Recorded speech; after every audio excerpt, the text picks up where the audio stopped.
You know, Victoria, you take a very humanistic approach to life in your art, being an activist. And as I mentioned before, it feels like you have done things that are not popular, that have put you on the outs, but you've stood on the right side of what is true as a human being, first and foremost. If you could talk a little bit about being on a daytime show, being a daytime legend, and if you guys don't know this, you have to check out her podcast, The Secrets of a Soap Opera Diva, that Entertainment Speakers puts out, which is hilarious. I mean, I can sit there in the kitchen cooking and listen to the podcast. It's wonderful, you guys. So check out the episodes.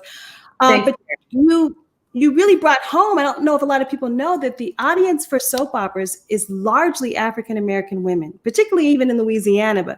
But when you were on the soaps, there was no representation. There were no key decision makers of color, and yet they were servicing an audience of color. So how did you have the gumption to stand up and be a voice for that? Caryn, foster care really prepared me for life. Yes. Because 18 years of foster care is going to, it's been a roadmap. It's been a blueprint for me. I met a lot of people. I saw a lot of life. And one of the most enduring things that I remember is the sacrifices that people made to make space for me. And so when I saw people, these were not wealthy people. These were poor people who were taking care of me. And so I saw a lot of injustice. I saw racial injustice, of course. And that impacts a child. We may not be able to explain it in a sophisticated fashion, but we're banking that information. And I banked it. When I saw injustice where I worked in daytime drama television for broadcast, I said something. I said, we need Black hairstylists, plural. We need Black makeup artists. Where is Black press? Where are the Black photographers that are asking me, Vicki, we're never invited to seminal moments? Wow. There's never been any Black casting to this day in all of broadcast daytime soap opera television. There's never been an African-American executive producer. I mean, not a co-executive producer. I'm talking about a sole Black executive producer or a Black head writer. And I could go on ad infinitum.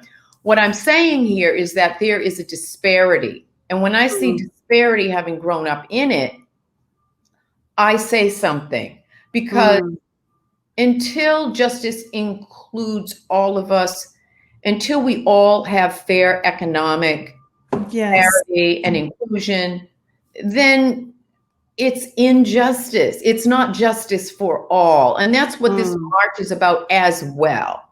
It's about economic inclusion. How are you going to have an audience that's overwhelmingly African-American when Black people are spending over 1.3 trillion annually, Caryn, right? Yes, It's going to buy more Pampers from Procter & Gamble than any other group. And I could go on because I'm in show business. I'm going to buying the brand. Right. So when I know I am pulling in an audience share for a show, and I don't see anybody behind the camera that looks like me or Shamar Moore or Christophe St. John or Brighton James, and on and on and on, I'm going to say something.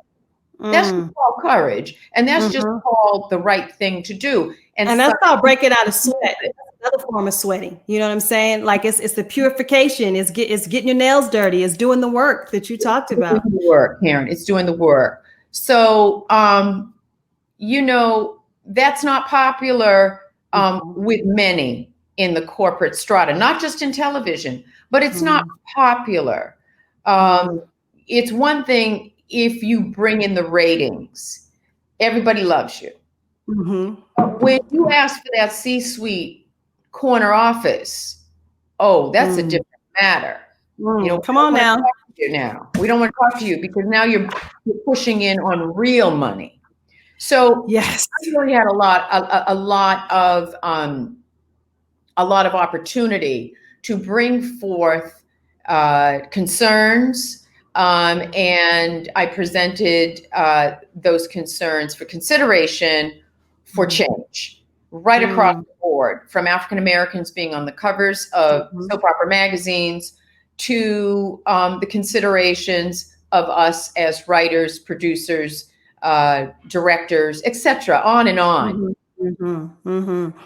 And my Christy Ferris is here, a dear friend of mine, hey CP, who had issues on her soap passion as well. So I think, soaps and the suds are reflective, obviously, of what we're seeing on a macro level in our country and our culture as a whole. So I really applaud you and want to honor you for taking a stand. It's bringing